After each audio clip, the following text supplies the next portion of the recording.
All right, welcome to episode 91 of the At Bat podcast presented by War Media, where we give you our thoughts on the latest Chicago baseball news, as well as take a trip around the league. I am Saul Rodriguez, joined as always by my co-host Miles Porter. And of course, just as many times, you'll see him all the time here on War Media, Gabe Wilkins, who has his own podcast that you can listen to on Spotify called The State of Gabe. And we also have Chris Pennant from CHGO Sky Show as well as the co-host of the SkyHook Podcast. How's everybody doing? How you doing, Miles? Hey, doing good, man. Doing good. Season started, and we're off to a good start, man. Had a chance to meet Jackson Chirios. I'm playing with one of his cousins on the heavy hitters right now, which is really cool.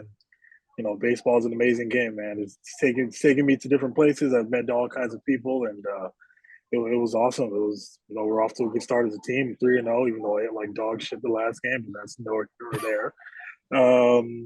Yeah, man, doing good. Busy at Northwestern, taking care of business. Hell yeah! Hey, as long as the wind's coming, Miles, the bat's gonna get hot sooner or later, I'm sure. So it's Yeah, it's only yeah, it's only a matter of time. It's yeah.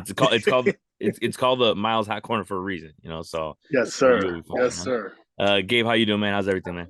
I'm maintaining, man. I can't complain, man. It's always cool, pleasure to talk baseball with you guys, especially after, a fairly solid week, on the South Side, looking at baseball affairs there, seeing some promise from the youth and whatnot. And then just all across the diamond, what we're seeing right now in Baltimore, continuing to expand upon what they did last year, as well as, with the likes of other teams, even in Oakland, with their situation, playing competitive baseball as of late under Mark Kotsay. So I've been rather impressed with what I've seen.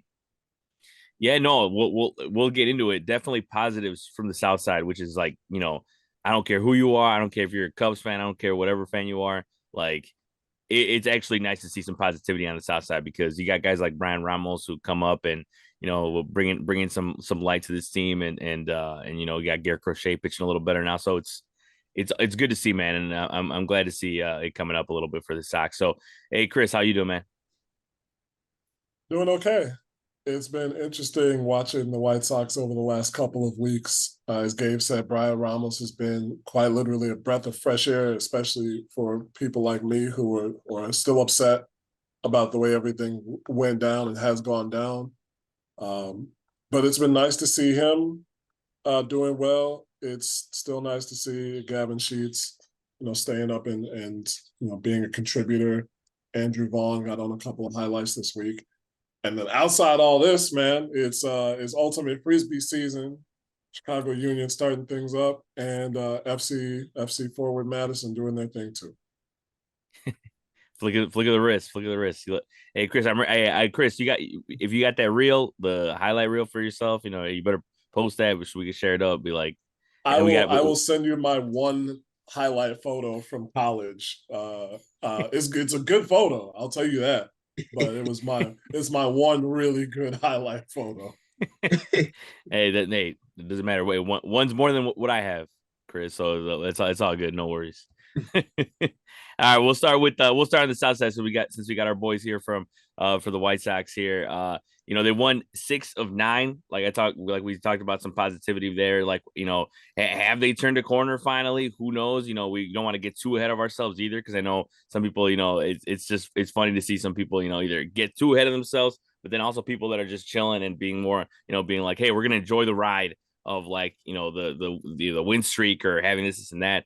But like you said, Bryan Ramos. I also have seen Eric Fetty, pitch, has had a great season so far. He's a guy that we've talked about on here before. Might be a great trade chip for the Sox, as well as Chris Flexen has turned it around. I mean, Chris Flexen, he was like part of the rotation, then he wasn't, and then now he's back in there and pitching well.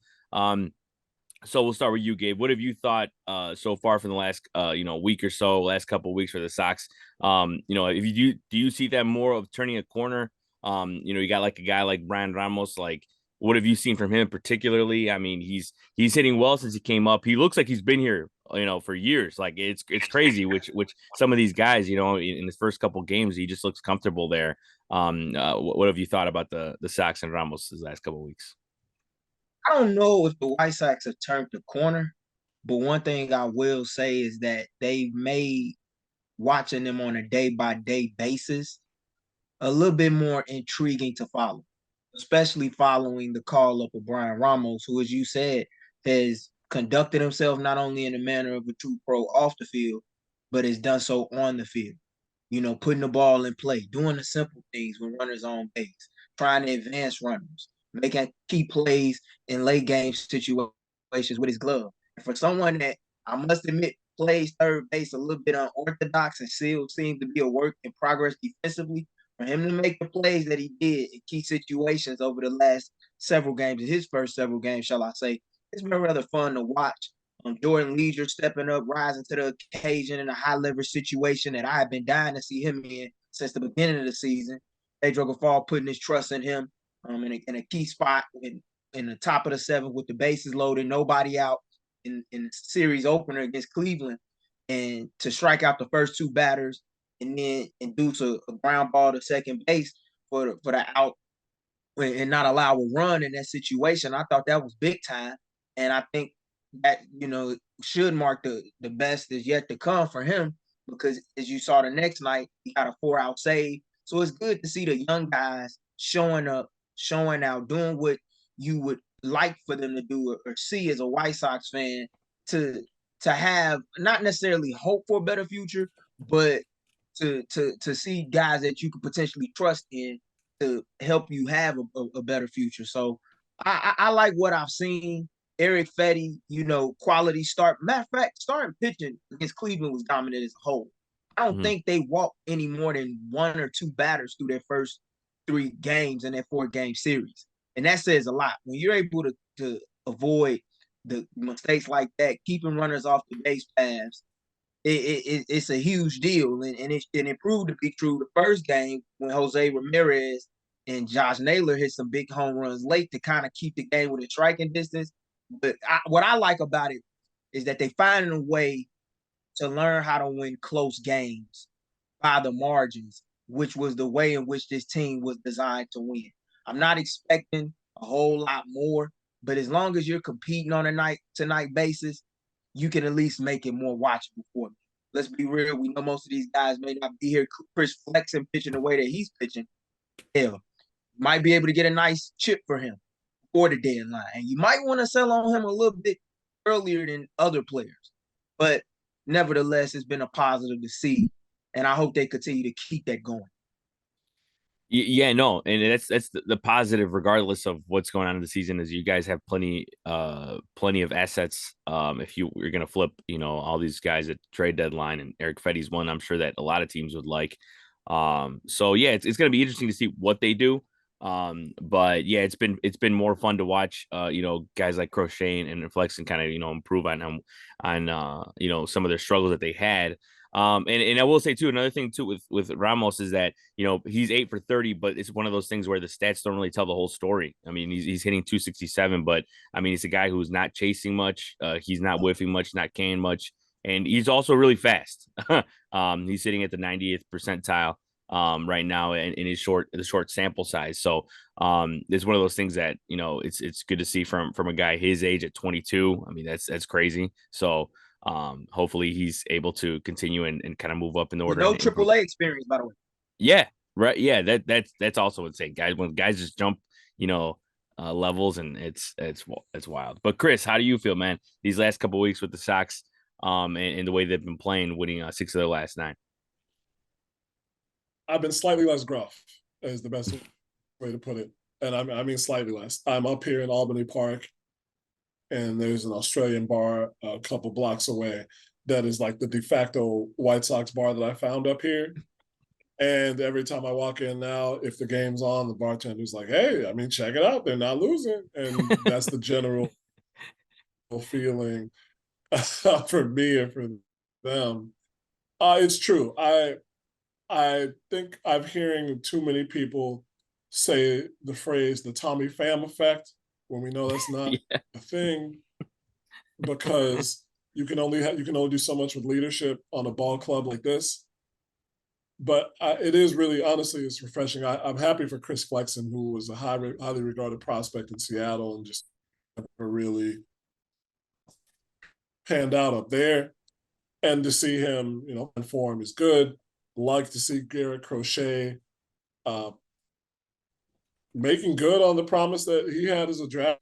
I want to see the guys that the White Sox draft be successful so that they can show that they can develop talent, whether it's pitching or hitting. But it's nice to see the pitchers develop. This is one of the looking forward to in the winter was their hire of Brian Bannister.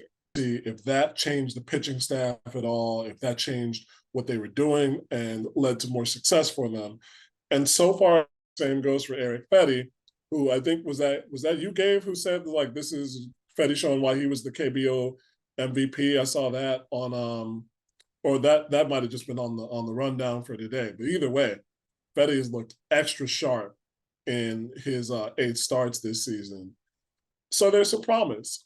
On the other side, I still am upset at the way that they gaslight people over the wintertime, and that's not going away. And I don't believe that Chris Getz's promise of this team being in competition for the playoffs or that competitive is really coming true. However, if they can show some signs of life against the teams that they need to beat, namely, or that they need to show that against, which I guess at this point in time would be the Guardians if they have any more, and then the rest of the AL elite, like at least play them close, then there'll be some positives to come out of this season. I'm glad that you actually brought up the Chris Getz the offseason because it has been a lot of mixed messaging. And I don't know who to really point the blame to between either Chris Getz or Jerry Reinsdorf, because you had Jerry Reinsdorf saying, well, we intend to compete.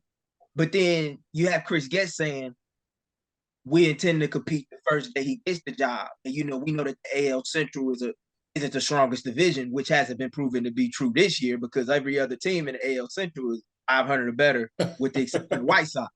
But with that said, I found it interesting how over the course of time, as Getz got acclimated into the front office role as being a general manager and president of baseball ops, he started to backtrack on that. And I say all that to say, I hope that this time around, Chris Getz and Jerry Reinsdorf and the brain trust within the front office can finally get on the same page for once and for all. Because I was never expecting a quick turnaround. To ask Chris Getz to fix what all unfolded over the last year in one offseason, I thought that would be a tough job for even the best general manager in the game to do. And to ask a first-year GM to do that is even more hard.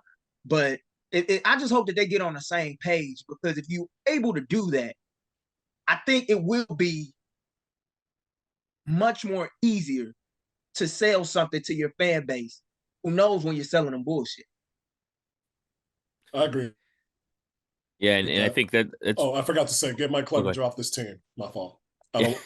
There's never not going to say get Mike Clevenger off this team. Yeah, no. I mean, Chris, you're right on it. I'll never understand why they signed to begin with. Two, he's just not good enough anyways. Like, it's just the way I see it. Like, let the younger guys go out there. Like, that's what I thought when, like, for example, like, even though Chris Flex is pitching well, like, it is, I have no problem with that. Like, it's good for you guys as a trading piece too. But like, I understand also that you do have to limit guys' innings, younger guys. They don't have a lot of experience up here, but even like a guy like Cannon, like, give him a little more opportunities. But that's just the way I see it. I don't know how Chris Getz or all these other guys seeing it, but like, giving the younger guys a little bit more of an opportunity there, I feel like would make more sense. But I guess it is what it is in that respect. But go ahead, Gabe. I want to say something real quick on the Sox before we move on. To me, this season does not begin until after the trade deadline. And the reason why I say that is because there are several guys within Birmingham and Charlotte right now, in AA and AAA respectively, who will be called up at some point, if not returned. Nick Nasrini should be one of those guys. Jonathan Cannon should be one of those guys who you mentioned who represented the Sox last year, the Futures game at All-Star Weekend in Seattle. They should be those guys. You may even potentially see Kosa Montgomery up here after those two guys. It's a lot of guys that can make that jump. It's just a matter of when. And I think a lot of it is going to be based off of who gets traded and shipped out of here. it's gonna be at least several guys that get shipped out. Mhm. A lot of guys that's currently on this ball club, they may not be. Some of them may not be here within the next month, a month and a half. But definitely by July, they will not be here. To me, that's when you will really see how these young guys perform at the next level and be able to track their development on a day-by-day basis. Yeah, that's the way I see it too. You're right, because a lot of the stuff that is going to impact next year is going to happen after the trade deadline, and we're going to be seeing, some of the guys are going to be starting in the lineup next year. So yeah, and I mean, I'm excited to see Colson Montgomery just as much as anybody is. Like, that's just the way he's swinging the bat, gotten a little better. Obviously, he started off a little cold in April, but nothing to worry about because he brought it back here in May. So it's great to see, and hopefully we see him sooner rather than later. But Miles, what are your thoughts too on the Sox? Because man, we've talked about it. Even when Gabe and Chris are not here, and I know there's been a couple times where Miles are like, man, what is there to bring up? And there's like nothing positive with the White Sox. Now there is. You got Bryan Ramos, and they won some games. So Miles, how do you feel about the Sox these last couple weeks? Man, I'm so happy for my brothers and sisters, and when I say that, I'm talking about like the Southsiders, man, rooting for this ball club. Hey, little things here and there to feel good about, man. And what they took 3 out of 4 from the Guardians, if I'm not mistaken. Yes. Oh my God! I mean, that's great. I'm loving this. I'm loving seeing this ball club win, and from a less like probably technical standpoint, it's cool seeing the fan base really show out for this ball club and just kind of seeing them come together a bit. I like Bryan Ramos. I think this is one of those pieces that maybe if things pan out correctly, maybe a piece that you build around in the future. But I think this is what you do with a season like this: is that you do bring up some of your young guys. You do bring up a Colson Montgomery at some point this season to kind of establish himself, because clearly there is a lot of trial and error going on. We're kind of starting to see the little roots of the things that are working, the things that aren't working. The Tommy Pham effect, kind of what Chris alluded to. I don't know if it's real or not, but this dude definitely brings some presence. He has a very weird look to his face. I don't know. He has a weird look. Like he's always like up to something, but he's not going to do Tommy anything. Pham. I like Tommy Pham a lot. He ain't no I bullshit. like him a lot. No, bro. He just looks like he's always ready to like fight someone. I mean, he did You jump need guys John like that Peterson in your over locker room. fantasy football, though. Yeah, exactly. Exactly. It depends, because some guys like that don't have an off switch. Calling That's Brett true. Laurie. Oh, yeah. But you know what I noticed just watching the game Saturday live and up close? You're just seeing Tommy Pham and his interactions with guys when he was on deck and stuff at the game. Like Gavin Sheets was talking to him a lot. And I think that's a plus to have somebody that you can learn from that's been in environments that you haven't been. Even though Gavin's had a little cup of coffee in the postseason, Tommy Pham has played in a World Series. Tommy Pham has performed well on postseason stages, most recently with the Diamondbacks and even in the past with teams such as the Cardinals and the Rays and whatnot. So when you got a guy that's been there and done that you can learn from, and you see him going about his business in professional manner, it should inspire you to go about your business the same way. And I think those are guys that need to be on this ball club, in the future.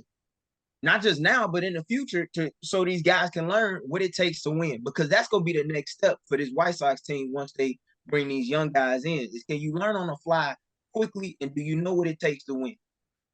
Yeah, and Tommy Pham, I mean, he's a perfect example of like type of player you want on your team because of the experience. I mean, he's played in playoff games, he's played in big games, and has been on plenty of teams to where he's seen many different clubhouses. So and I will say I believe in the Tommy Pham effect. I mean, 9-7, they're 9-7 in their last or 9-7 since April 16th when he's joined the lineup.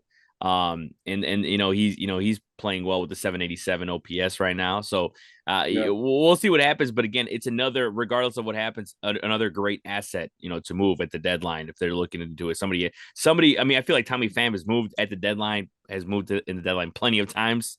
This just looks like another opportunity for him to go somewhere where they need him. So he about his money too. That's what I like about him too, man. He ain't gonna let nobody short take him. It's like, hey, if you don't want me because of my reputation, hey, I will go to the highest bidder. I will perform my ass off for you. And when you want to trade me, I will go to the next team and do my job. Yeah, exactly. And that's what I've heard from many Sox fans too, and also Mets fans, because obviously Mets fans, they had Tommy Pham for a bit too, and that's what he said. Literally, I've heard plenty of times, quote, "No BS, dude." Like he's just like he goes in there, says it how it is. He doesn't care if he pisses off people, and I'm like, that's to be honest, this team needed a little bit of that, and I think that's they got it, and I think I like the way that they're playing right now. So hopefully they're able to continue that and see what happens. Who knows? Maybe the Cubs will pick him up. Yeah.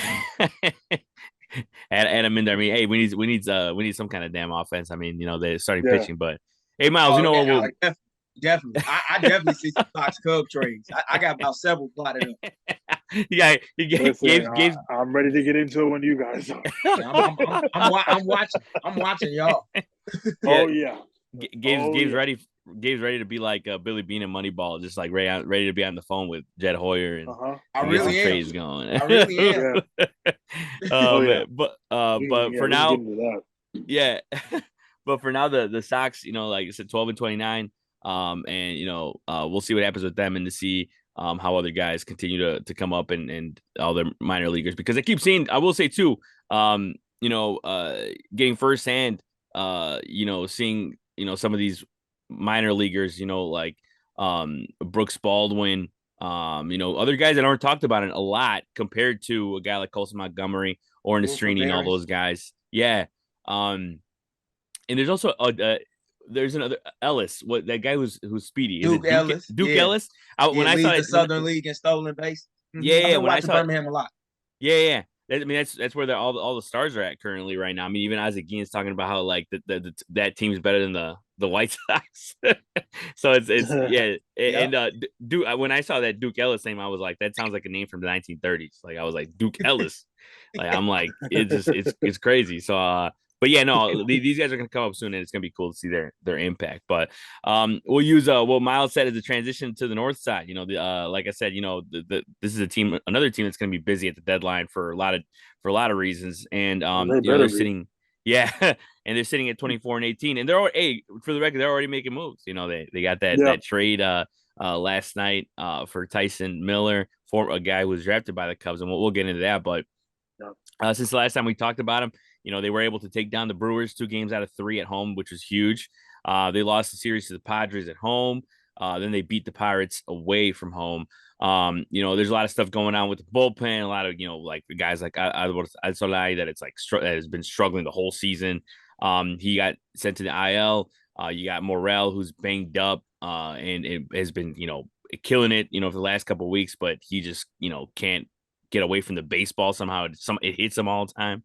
But it's great to see Belly and Seiya back in the lineup. And they've been able to remain in that second spot, right behind the Brewers, one game or half a game.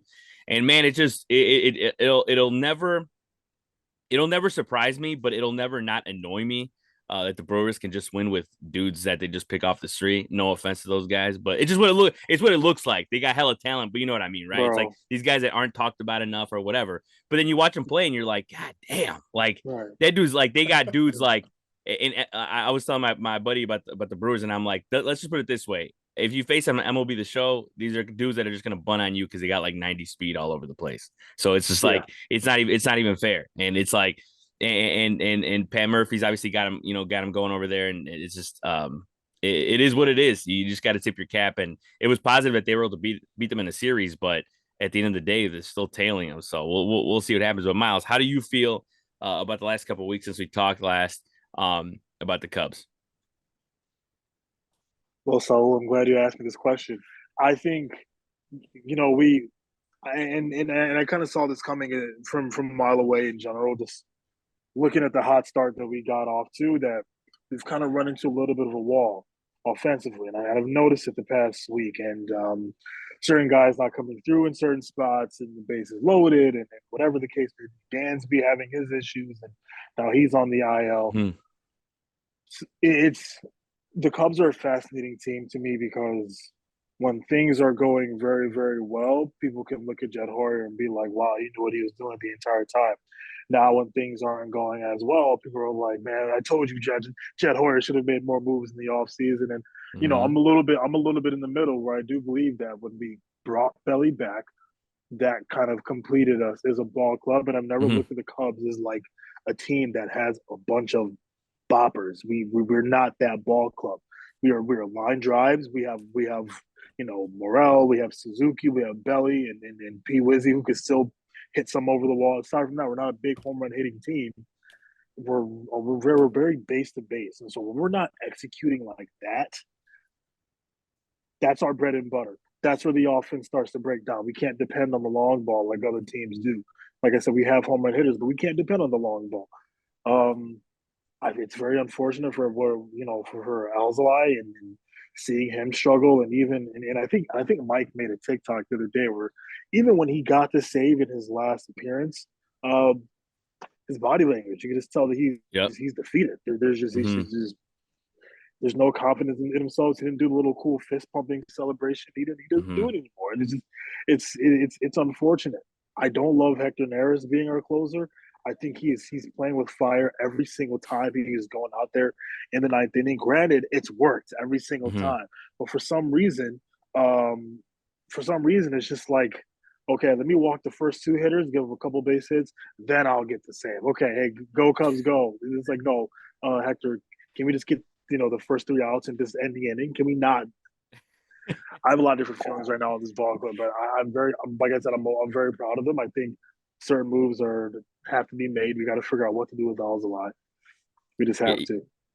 Yeah, no, I mean, and you're right. I noticed that too. After that he didn't look very satisfied, and I mean, when you're up 5-2, it feels like a very comfortable lead, and of course, he comes up in the bottom of the 10th and gives up that 2-run homer to Connor Yeah. Joe to make it 5-4. So even though he was able to, get the save, it obviously wasn't perfect for him, and yeah, I'm sure it does tick you off to a certain extent because you want to see gain some more confidence, and that doesn't maybe quite do it for him. But no, yeah, like when it comes to Dansby Swanson as well, it seems like a guy that was playing through something, and I feel like you kind of tell when it comes to like his defense. He had 4 errors in April, which everyone's gonna have their errors, everyone's gonna have their tough stretches. And I thought, I'm like, man, he'll be fine. And I think he will be after, when he comes off the IL. There's really no timetable for him coming back, but we'll see what happens. But yeah, well, I mean, there's a lot of guys that I feel like are playing through something. I mean, Morel, that's what, kind Yeah, of like man. Craig Counsell was alluding to, is kind of, Morel's kind of playing through stuff as well. So, it's a whole thing with the Cubs. I know I saw that going to the IL, it was a 14th Cub to spend time in the IL this year. Yeah. And then Bellinger, with him coming back last week, I mean, he's been raking since he came back, 346 batting average since he's come back. He's had 2 games of 3 hits or more. So, yeah, I mean, that literally, I think it was John Morosi tweet out too that like without him, the Cubs are 7-7. So it's like it definitely like you see how much they miss him in the lineup because you need a guy who Mhm. can spray the ball everywhere, can run into one. And then also what you mentioned, Patrick Wisdom, is like, man, I know I'm sure you guys see it too. Like all the hate on Patrick Wisdom makes no sense to me because this is a Makes guy no that, sense, bro. yeah, this is a guy that is it. I'm not saying he should be in the starting lineup every day, but the thing is that you put him up against a guy who is a soft pitcher or like a left-handed hitter, he can run into one, and that's what he Yeah. does. That is what he's there for. Um, he almost reminds me of like a guy like from the 2010s, Chris Carter, who had a bunch of pop and like would just That's run a into so great many with comparison. yeah with the Yeah. with the with the Brewers and the Three Astros. outcome hitter. Yeah, Yeah. exactly. Yeah, yeah. Yeah. And that's the Oh thing is like man. you know what you're getting with him. So why are Big you brother. like pissed that he struck out twice today? You know what I mean? Like it's like I don't get why Yeah. people like it's like he might run into one. That's the whole point why he's in there. And he has had luck. I mean, he's had a positive start to the season. I know he's got an OPS over one, over 1,000. Well, obviously, it's just small sample again, but still, I mean, he's playing well so far. And I just don't get people that are disgruntled by it, but it is what it is. I mean, I think Cubs fans are always he's a player that Cubs fans need to appreciate a little bit more right now. right. Like I Yeah, said earlier, I don't mm-hmm. feel like that we are like the most offensively sound team. I personally have always felt that we're still like one move away, Mm-hmm. one piece getting moved away for us to kind of have even more of a presence offensively. We gotta appreciate P. Wizzy, bro. We just Yep. do. Yeah, I appreciate him. I think he's cool. Great hair. he's right? You don't win on Sunday without him. I say that much. Oh, exactly. Get that home run in extra innings, and yeah, Yeah. that's the part that I don't understand. But just to be a little more detailed, yeah, he's 9 for 29. He's got 2 home runs, 7 RBI right now, and he's got on base of 429. So he's getting the job done so far. And I know with Morel, he hit a ball off of his toe, so he might not be in the starting lineup today. Just might give him a day or so, and it's a guy that you'll see in the lineup more if Morel is unable to go. So. But Gabe, I'll ask you first. What have you thought about the Cubs in the last couple of weeks and how they've been playing? Because, like I said, they're chilling in that second spot, trying to pass the Brewers. I know at one point I think they might have been up a half a game, but even then, regardless, they've been hanging around. So far, so good, but now you're gonna get your mettle tested. You're going up against Atlanta, which is no easy task on the road. And then you have Pittsburgh coming in to close the weekend. And Pittsburgh is a young up-and-coming team that's not going to back down from anybody. And with the arrival of Paul Skeens, who you guys saw on Saturday make his major league debut, that they're going to be fired up in that clubhouse to take on a division rival. And then you got to face the Braves at the top of next week here in Chicago on the north side of Wrigley. So the schedule, it gets tough over the next few games. And see, this to me is my favorite time, regardless of whatever team I'm talking about or following. When you have that type of schedule where you're playing an elite National League team and a team that's within your division, you get to see what your team is made of. We know where their areas of weakness are and the biggest concern right now, and that's the bullpen. You take a game like Saturday where you were down 6 runs and you come back, you take the lead only to give it up again, and you lose despite a valiant comeback attempt a second time. Those games suck the life out of you. They were very fortunate to go into Pittsburgh and steal that game on Sunday, a game in which Kyle Hendricks, who for the most part been getting rocked all year, pitched well, but yet didn't get the run support that he needed to qualify for a decision, or win a decision. So when you look at it like that, it's something where you got to find out what your team is made of. I think it's rather obvious what pieces they need to go after at the deadline, and they definitely got to get a closer. And hell, you might even need a setup man, because I can pinpoint on several occasions times where I've seen the Cubs have a big lead, and I'm like, okay, I'm gonna tune in. Because I want to see, are they gonna close the game out? Or are they gonna do what I think they're gonna do? Yep. That bullpen gonna blow the game. And I've been in those situations as a fan with Southside. So bullpen games are very key, and you have to have those weapons. And for a manager like Craig Counsell to not have guys that he can trust with the game, on the line, that's rough. Yeah, and it's funny, Gabe, because you're not the first one to tell me that. Like, I have one of my, like I mentioned it before, one of my buddies is a Yankees fan. Like, will literally tell me, like, he'll be like, "Man, the Cubs are one of the most exciting teams in baseball," and it's for every reason. You got guys like Seiya Suzuki, on the team, but then you also have a bullpen that's going to give up a lead, and it makes the game interesting. Unfortunately, not for me. It's not good for my blood pressure or my heart. But nope. Yeah. Get behind in the first quarter, and then when it's the fourth quarter, it's like, okay, they didn't come back. Let's see if they keep this lead. Yeah, right. And I've told people, I've told people plenty of times, especially with the Bulls of all people, I'm like, man, you don't even have to watch the first 2, hell, even 3 quarters in the NBA. Sometimes the game's decided in the fourth quarter, and that's like how I feel sometimes about the Cubs. Is like, man, you might just chill, not even watch the first 7 innings, and you'll see the rest of the game, and you'll see all you need to see. But yeah, like Miles mentioned it too with Hector Neris, and it's funny because even the other players are calling him heart attack Hector, because like he so he's putting dudes. That's hilarious. It's good that they're having fun with it, but man, it's like every time. Yeah, like it's good that people are laughing at it now, but all right. He ain't gonna he's not gonna wiggle out of these much more, man. I'm telling you, bro. That's why it's time to make the call, Saul. It's time to make that call, Saul. I know. We got some pieces.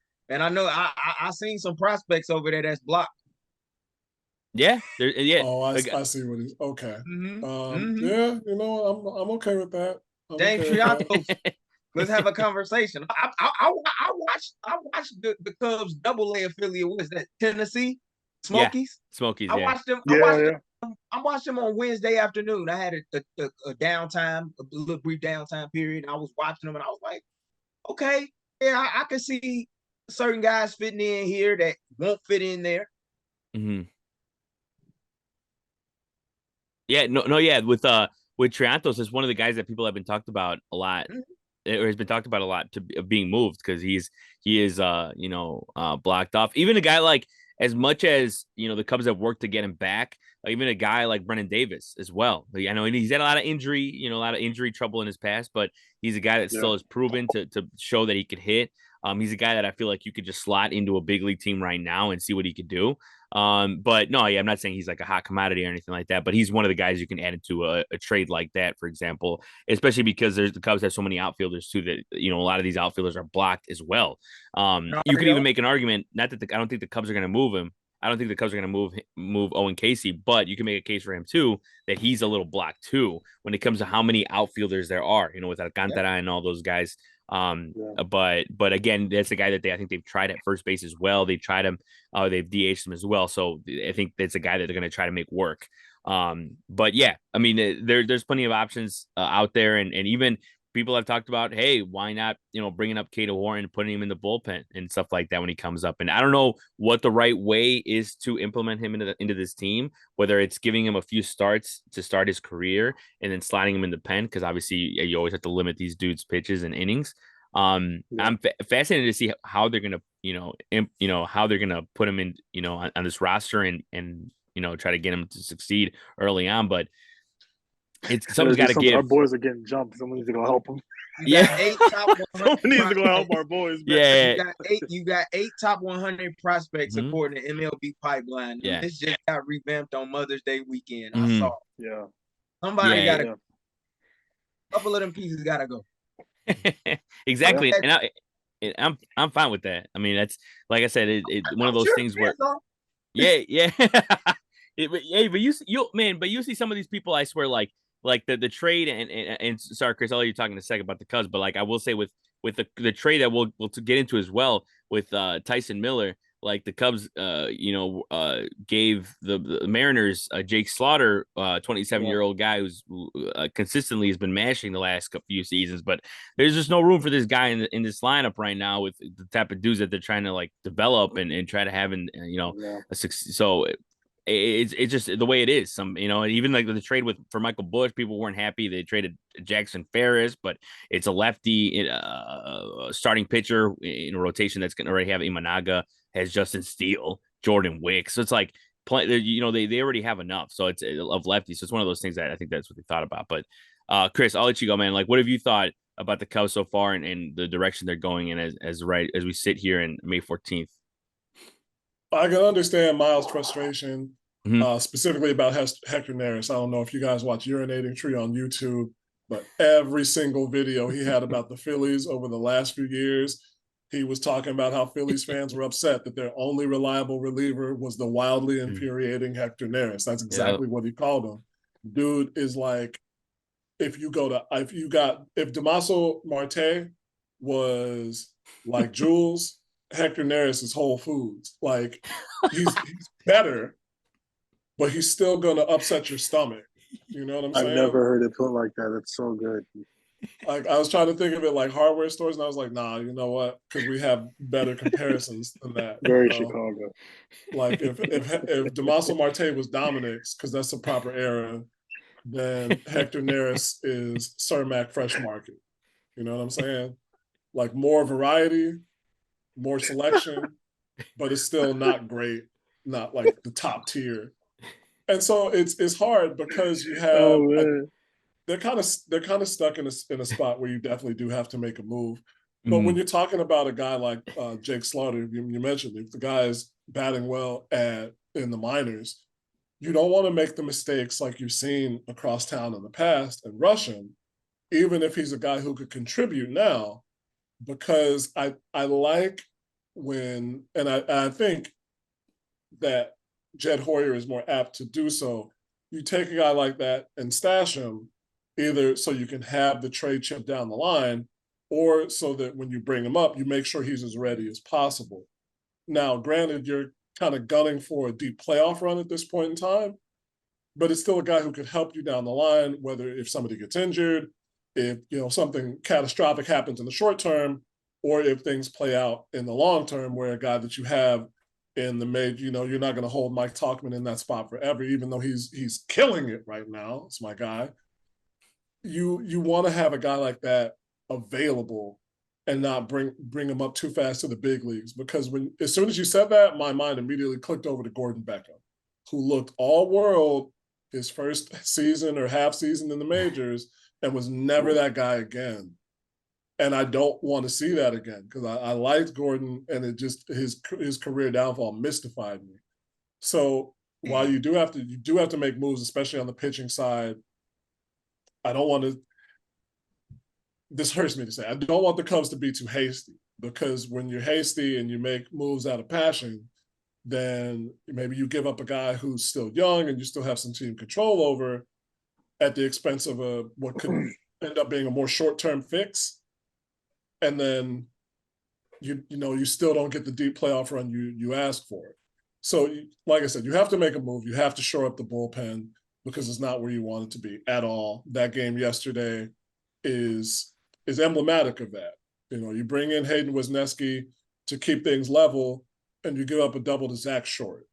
That's I don't want to say unacceptable, because baseball is baseball. But Zach Short is literally 5'8" and is batting 105. You want a guy who's more reliable than that, like Gabe said, a reliable setup man. Now, if anybody says the words Jordan Leisure in a trade, we squab it. Oh, no. He off limits. Don't worry about it. I was going to say thank you. That's selling off everybody. No, hell no. No, we keeping Jordan Lee. But, pick up somebody who can reliably give you outs, consistent outs in the 6th, 7th, 8th, and 9th, I guess.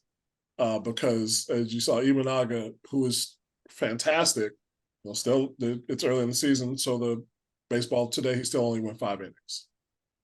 Yeah, and that's one thing too. Like I'm waiting, and I have been waiting. Like it's like you said, it's baseball. It's gonna happen. He's gonna have a rough stretch. It's just, especially when teams are, and we kind of saw the approach the Braves took last night as to what I think teams are gonna try to do, and that's kind of see where the umpires calling strikes and waiting it out, kind of, because he likes to live on the edge.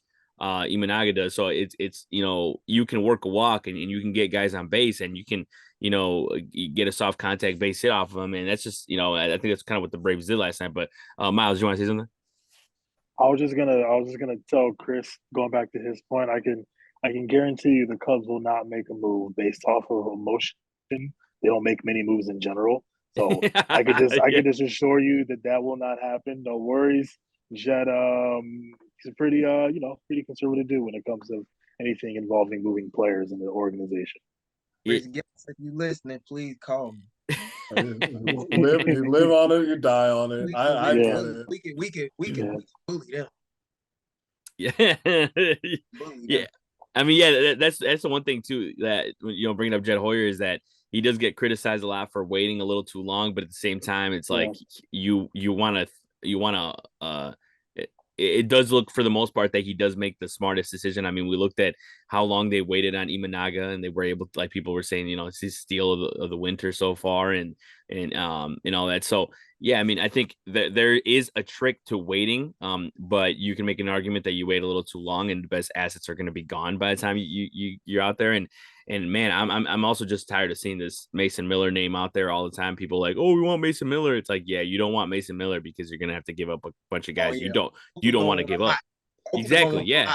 Hopefully, don't want a lot because he under team control for an extensive period of time. And yeah, all you Cub fans that think you gonna be able to get Tanner Scott for the low in Miami, you better pay attention to what's going on in Baltimore right now. You're not the only team that don't need a closer. Yeah, exactly. Yeah. You're not the only team.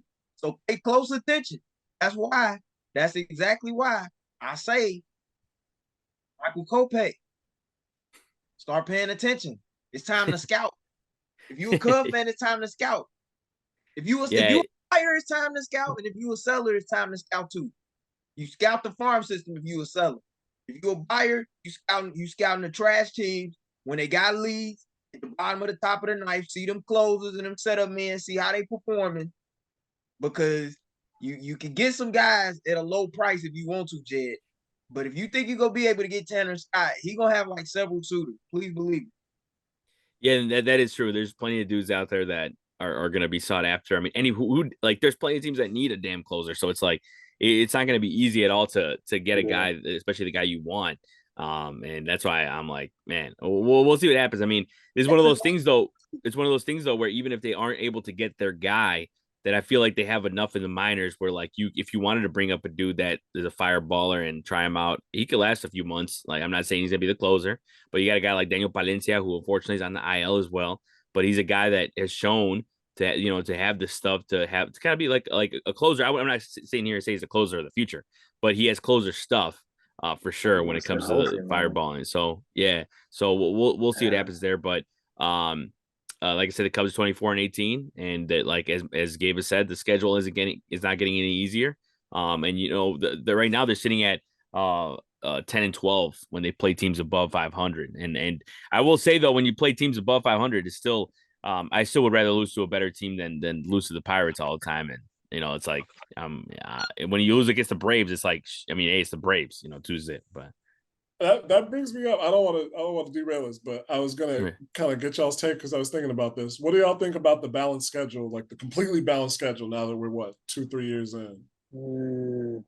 I like it just because it mixes it well. Like I like seeing all these other different teams because I don't know. Like I'm not gonna sit here and say I get tired necessarily of certain teams, but I don't know. I just something different. Like seeing the. Like Pirates have an amazing stadium, so I'm not by no means am I saying like roasting it, but like just seeing like the Pirates all the time and seeing like I don't know the Brewers and like the Cardinals, like I don't know. For me personally, I feel like I've seen enough already. Like whereas in the sense of like give me some less games against them. I like those games, the rivalry games, and now you can also make an argument too that there's less games, so each one means a little more. So like I guess that's the way I see it, but I can understand. I have heard the other side of the argument too, where like. Some people did like more games against the division because of course it is division driven, obviously.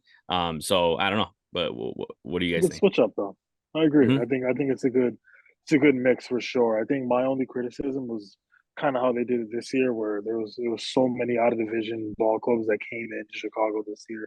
And there's all these weather issues, and now you kind of got to figure out if we're gonna make games up, like how are we gonna do that going forward? I think that's like my only criticism when it comes to it. Obviously, the weather here is very unpredictable, but it's pretty cold here in April, in early May. So I think just kind of assessing that going forward, and not just kind of throwing around teams and being like, hey, let's put the entire West in Chicago, in the Midwest in April, and cool because thumbs up because MLB, yeah. No, bro, man, you better even this out, boy. You know where you're coming. It gets cold here. There was ice at the first game I went to. Snow. Santa was at the game behind home plate. One of his elves were the ball boys. Yeah, you're right. I mean, they even had the Braves in on the south side, and they had like a rain out, and everybody was like, "Man, when are they going to play again?" And Acuna said, "I can't play in this." Yeah, he said, I can't do this. I like that. Hey, from the tropics, man. Yeah. I like that. I like that as a Chicagoan because you get to see what guys made of in different elements. So I don't mind it. I think it's cool that you able to see every team around the league, and you get to see as an American League guy, the National League teams come into your ballpark every other year. So you get a top-down view of the league, and I think that's great for fans because, like, when I got a chance last year to see Jordan Walker take AP, I was like, okay, now I see what everybody I know that are fans of the Reds and the Cubs and the Cardinals and the Pirates see in this guy. So it's fun to me. I like it. I've always been a fan of interleague play. And I'm even a bigger fan now that you brought the DH into the National League because now it allows guys to find a second life for their careers where they don't have to just be attached to one league specifically. and they could go across the country and keep playing and winning environments and helping clubs and and ignite fan bases. Gave a real one for getting to a game early enough to watch BP in the springtime. That was actually in the summer. Okay. See, I thought you went I ain't doing no April. BP. Hell no. No. I ain't that one. If I am, I'm in the suite. Yeah, no, it's basically wintertime in April in Chicago, so it's like it's wild. So, but yeah, that's all I think. Spread it out so like making up games just isn't difficult or creative this year. Mm-hmm. That's what I think. Yeah. A lot of people have said like they definitely do this on the computer, like they definitely simulate it because it's like what is going on with some of these like some of these road trips or the directions that they're sending teams and across this. Not a lot of thought. It's weird. Yeah. Not a lot of thinking that goes into some of these moves. Yeah, exactly. But I will not roast them. Not this episode. Maybe next week. For real. All right, but moving to the rest of the league, we weren't able to talk about it last week, but we, there's a big trade that happened, which was Luis Arraez traded to the Padres from the Marlins. And, man, it just looks like anytime the Padres want something, they just go out and get it. Like, I mean, you guys know better than anybody with the Dylan Cease trade. And hey, there's no shame there because, I mean, Drew Thorpe and Iriarte, those guys are looking good in the minors. So they're definitely so far. It's looking like a win-win there. But how do you guys feel about this trade? Because, some people are saying, what are the Marlins doing? They're getting rid of all these guys. They're selling, blah, blah, blah, this and whatever. I mean, the Marlins are just a mess in general, though. I mean, it's just ever since Kim Ng left or they was pushed out, right? Not left. It's been ridiculous. And even people are calling it the Kim Ng curse. And I'm like, good, because they did her so dirty. And the way the organization is, it's not looking so good. So we'll start with you, Gabe. What have you thought about this trade that the Padres were able to execute here?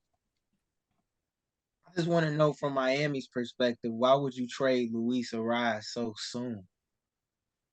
And to trade him away to San Diego when this is a player that many of us, including myself, have compared to Tony Gwynn. You allowed them to get the modern day Tony Gwynn and didn't get any top 100 prospect back in return. Although shout out to the local kid, Dylan Head from HF, being a part of that deal in Miami, and I hope he does well there. But to not get a top 100 level prospect back, and even though Dylan Head could become one of those guys in a couple years, that's rough. And then they're paying, I think, either half, if not 3/4 of his salary in San Diego. Just didn't understand that move, especially when you could have had a crapshoot of suitors at your disposal in the coming months. Because if there's one thing we know about Luis Arraez, man, he hits with the best of them. You know what I'm saying? He keeps his approach simple. He's a throwback player. And I understood from the jump that Miami would be sellers, but just the message that it sends. Like, you got Skip Schumacher. You didn't want to renew him or pick up his option in the final year of his contract, so you're making him a free agent next offseason.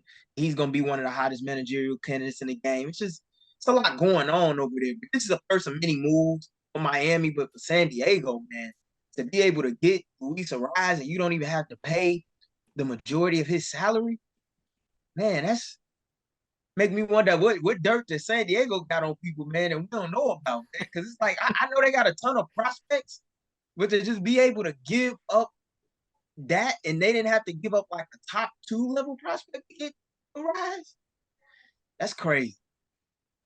Yeah, no, I definitely don't. I don't know what it is. I think realistically, if I had to guess, I would say like they probably were just trying to beat the rest of the suitors to it, beat them to the punch when it comes to doing it this early. But it is strange to see a trade this big in May.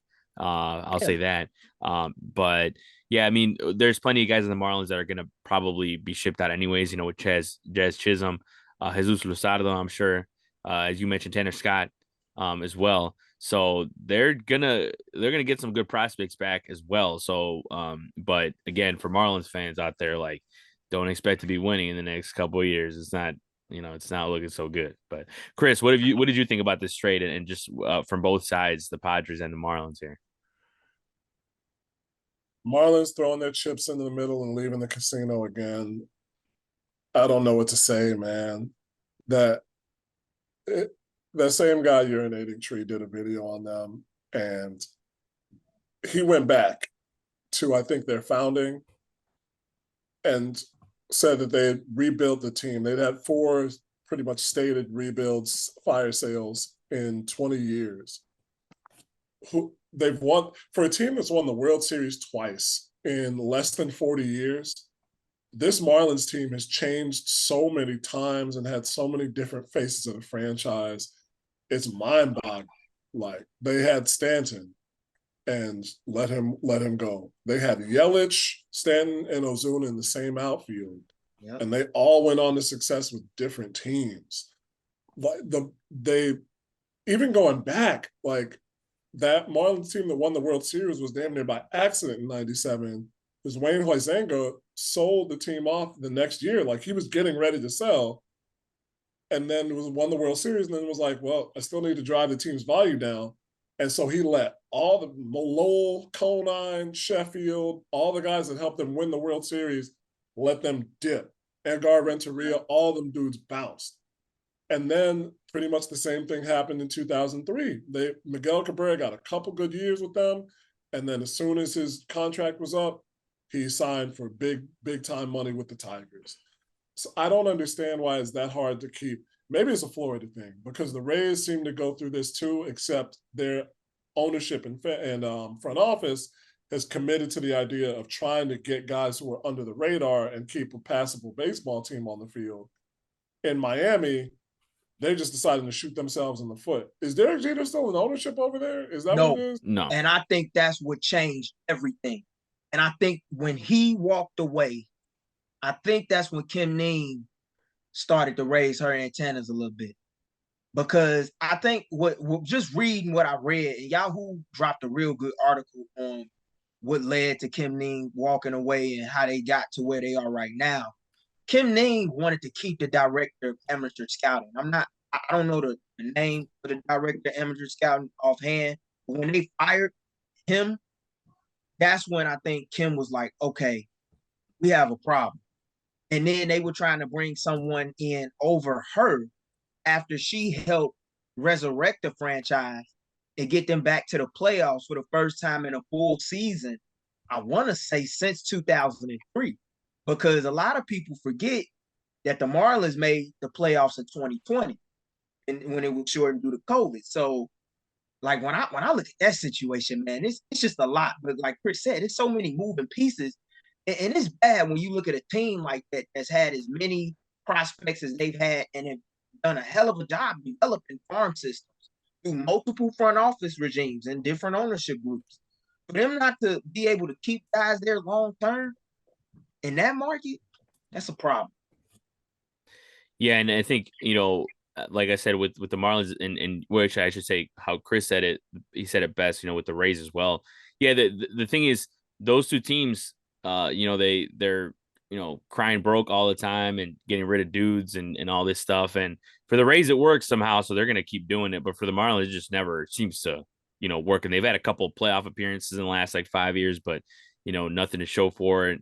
I still, for some reason, it's surprising to me that, excuse me, still surprising to me that they made the playoffs this year. I just forgot they did.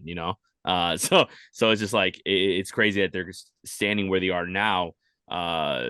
Just literal months since they were in the playoffs. So yeah, I don't know. It's definitely we're gonna be talking about them all summer long, because they're gonna be giving out dudes to other teams, for the rest of the year. So we'll see what happens. I'm definitely interested to see where Scott goes, where Lusardo goes, and where Chisholm goes, because Chisholm's the type of dude that you might argue just needs a change of scenery, even though he's been playing a little better, but like he's had some spurts, but he, might need a change of scenery, go somewhere where there's some more vets and help him out, and he might be able to find it. And because we know damn well he's got all the skills in the world to be one of the best players in baseball.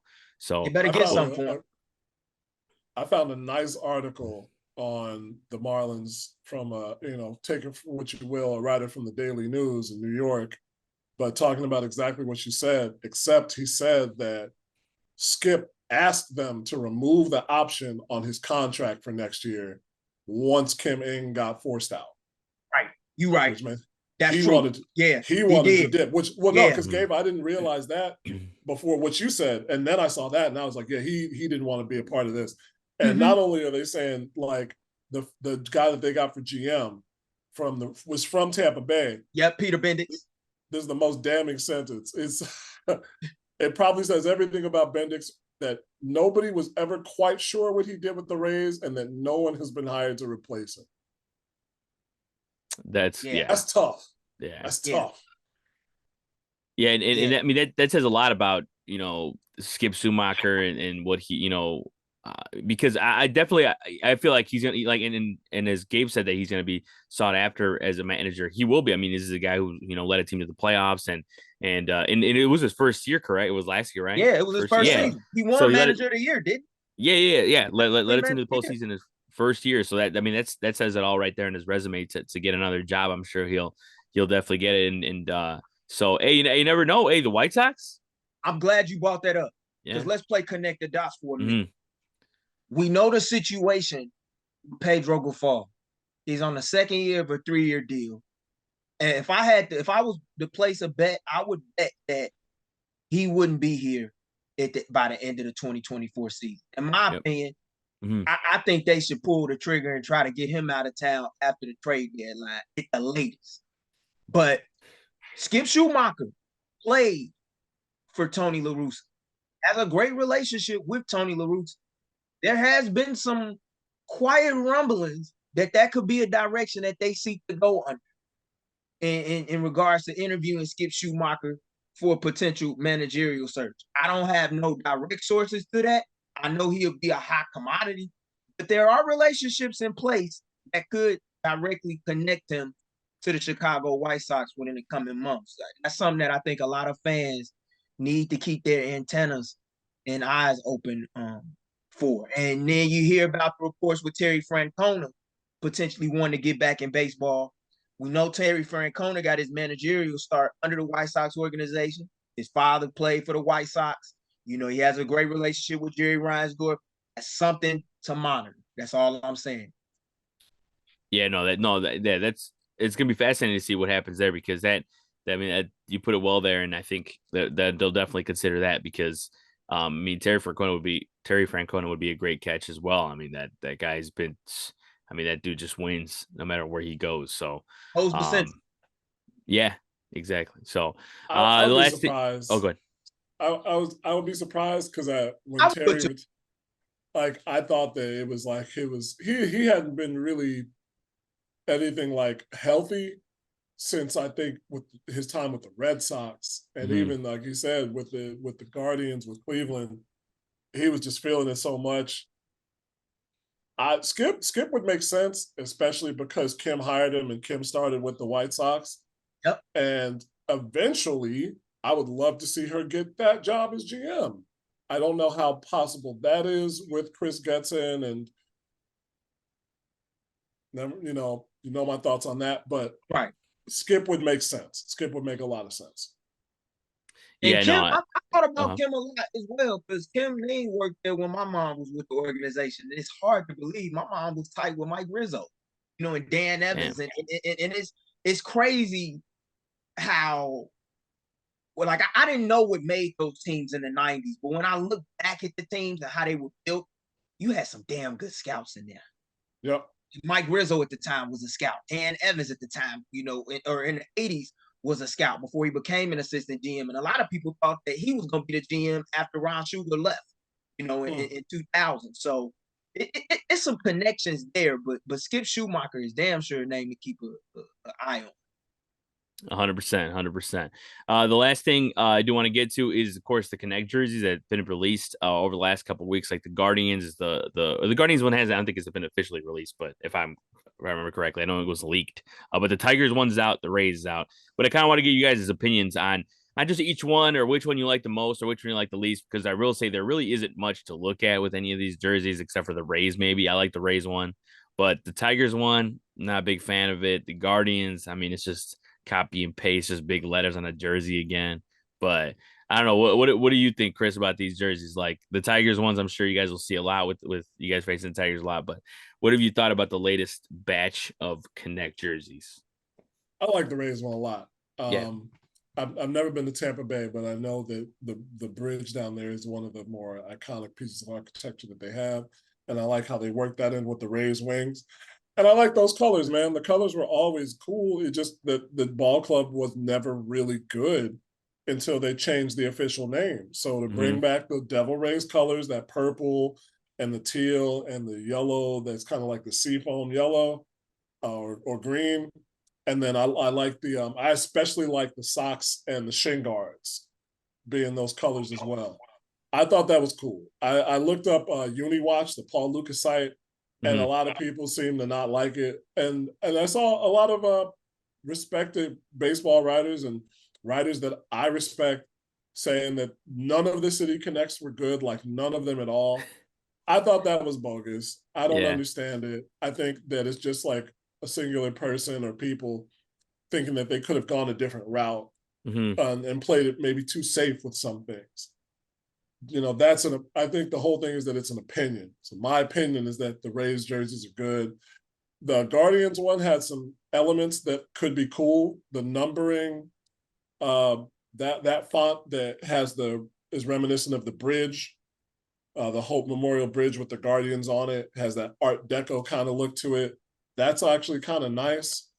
And then the color's solid, but otherwise, I could take it or leave it. And then the Detroit one reminded me of the Pistons Motor Cities jerseys, which I just never liked. The navy, a dark navy blue, never really works for Detroit unless it's on like a full color scheme and something more minimal. They have, other than the Negro League games, any alternate jerseys I've seen for the Tigers have never really caught on with me. So it's really just the Tampa Bay one that I thought was any good. Yeah, and I will say too, you brought up the point of the reporters talking about it, is that ultimately as a whole, I love the Connect jerseys. Like, I'm not even gonna lie, I love the Connect jerseys. You know why? Because it's, at the end of the day, it's something different, and like I just get so tired of the same uniforms over and over again, especially in baseball. And like, look, I understand the complaints that people had about this about the city edition jerseys in basketball. And like, again, it's been years with those, with the NBA having just a ton of jerseys. So I guess I kind of understand a little bit more that, that's where they're coming from. But baseball, of course, we already know is the dudes that are so worried about, pitcher wins and batting averages, one stat to look at all the time. Like, those guys are the ones that are like hella mad about it. So I understand why, but it's like, man, some people cry for change, like when it comes to like looks of teams, and then they get it, and then they're always mad about it. It's just like, no. And again, and I'm criticizing it because I feel like nothing's free of criticism, but I'm not saying I dislike it. Like, it should still be, at the end of the day, like, I'm okay with the fact that they're doing that, because I still, and especially Tigers, in my opinion, I don't think the modern logos for the Tigers, modern uniforms for the Tigers, I'm not a big fan of in general. So at least they have a little bit something else to change it up, and have it, stand out a little bit. But Gabe, what about you? What have you thought about these jerseys as a whole, the latest batch of Connect jerseys? I like Tampa Bay's. I like the color scheme. I like that they want to pay homage to skateboard culture in Tampa Bay and throughout Florida. I think it's very nice. And you could, it's worked wonders for them for the most part. They were winning most of the time in the jerseys, and they kept wearing them until they, eventually lost to the White Sox and them in the series finale last week. So it's cool to see the thing, to switch up. And I don't have a problem with the City Connect series at all.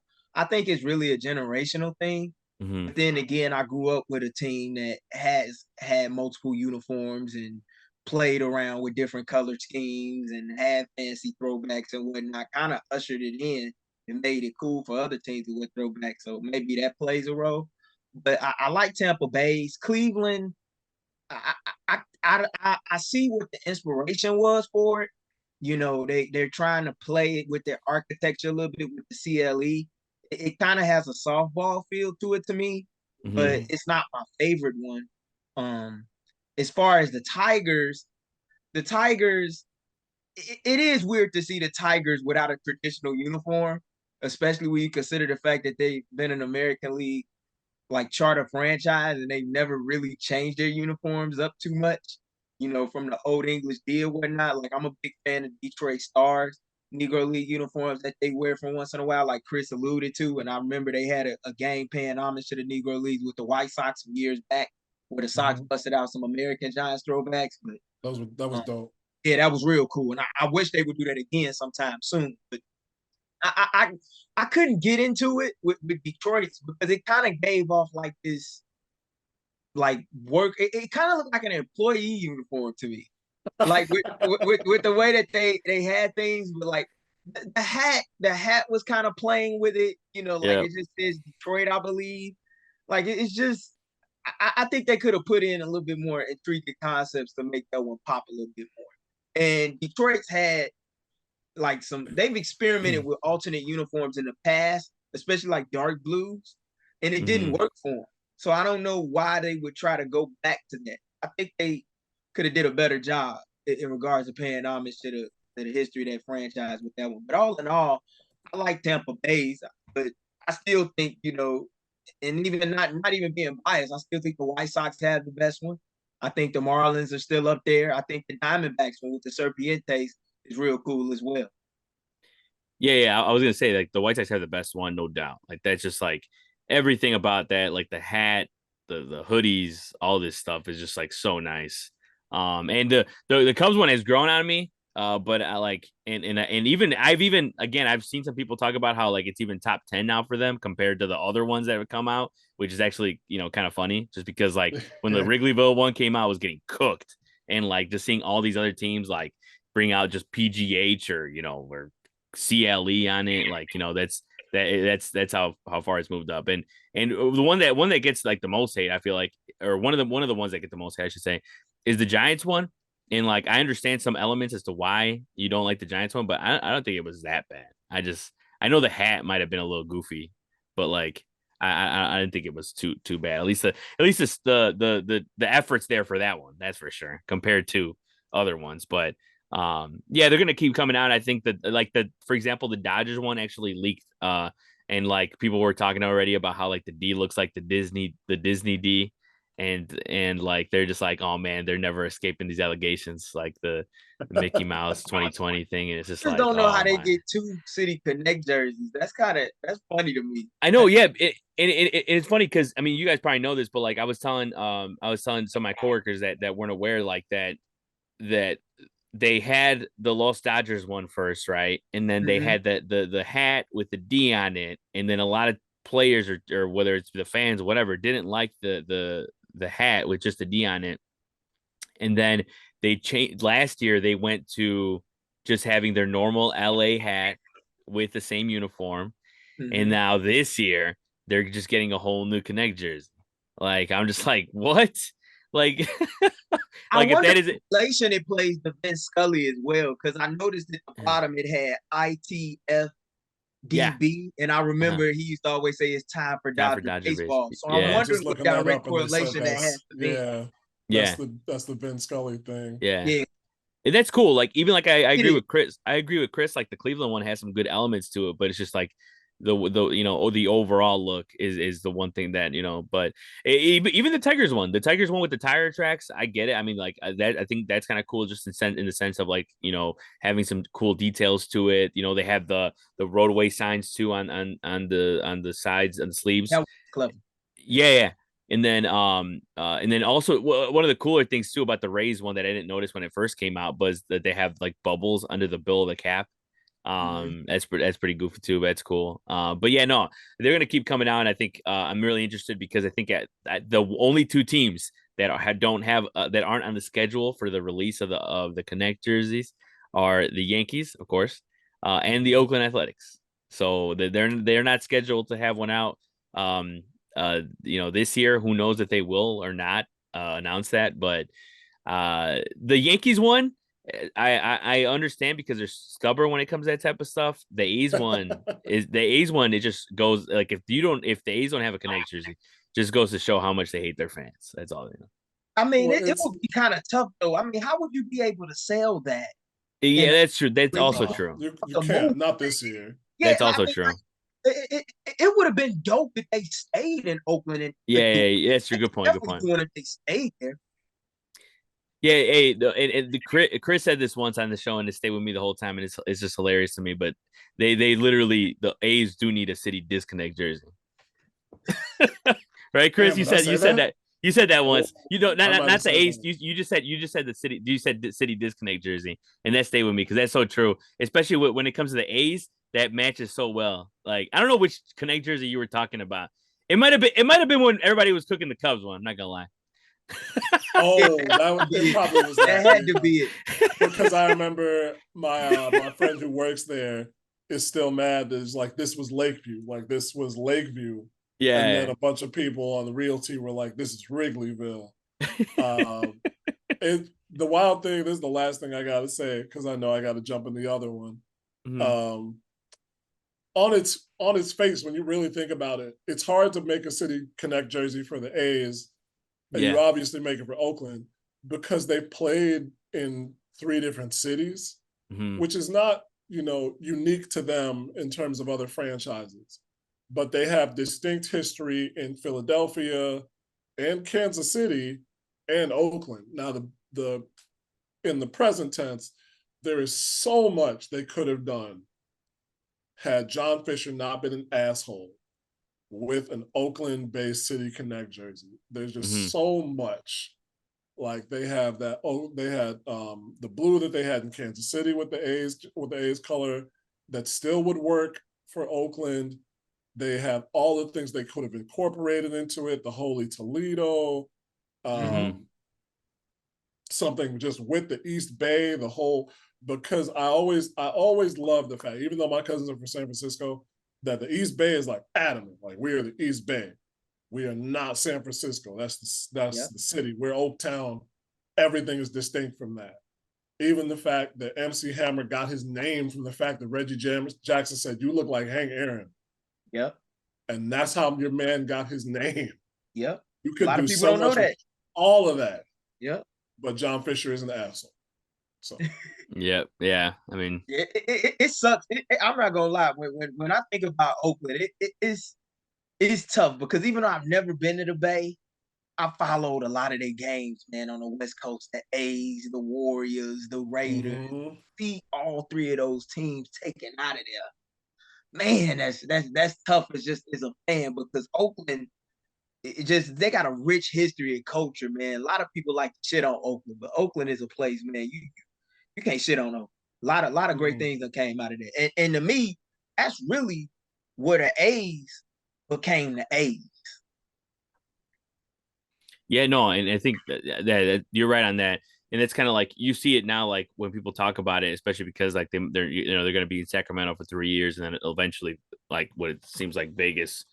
But it is sad to see like the way that it's been going for Oakland with how much history they have and all that, and it sucks because also like like hell, our generation is not really much seen much success in Oakland besides like that run that they had and with I'm blanking on who they Green had ball those era, years. like early 2000s A's. Yeah, even that, and but also like besides that era too, there was like when like who do they have on that team? 2010, they had Young Cespedes.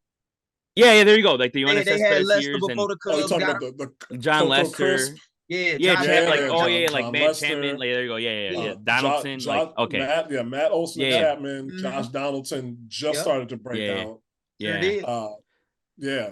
So like that, like those are like there's not much besides that in the early 2000s, and it's like it's sad, but and that we're gonna lose a team like that, but I mean like you said it best with John Fisher. I mean, there's nothing much more to say about John Fisher than that, Chris. But well, that's a good place to end things here for this edition of the At Bat Podcast presented by War Media. I want to thank my guest today, as always, Gabe Wilkins. You can see him on his podcast, The State of Gabe, available on Spotify. You also have Chris Pennett's CHGO Sky Show, as well as he's the co-host of the SkyHook Podcast. They kick off tomorrow, right, Chris, against the Wings, is it? Right? Yeah, man. The season starts tomorrow. It's gonna be an interesting season. I can't even we gotta make predictions on today's show, and I still don't know what this team is gonna do. No, yeah, but I mean, hey, but I'm glad there's more eyeballs in WNBA, and I can't wait for that first that first Fever Sky matchup is gonna be crazy. I'm sure there'll be plenty to talk about on there all season long. So excited for that. And definitely check out all of the rest of War Media content with Slam Society. I know they just had another episode released talking about Canelo, talking about WWE SmackDown, and all that stuff, as well as check out our partnership with Sports Zone Chicago and Sean Sierra with Sean and Maya show, as well as the Second City with Lakina and Sid. Check out all of that. We also have a Bears Den episode coming out, I'm sure, this week, talking about the NFL schedule that will be released on Wednesday. So definitely check that out. For Saul Rodriguez, Gabe Wilkins, Chris Pena, and Miles Porter, hopefully everyone has a great week.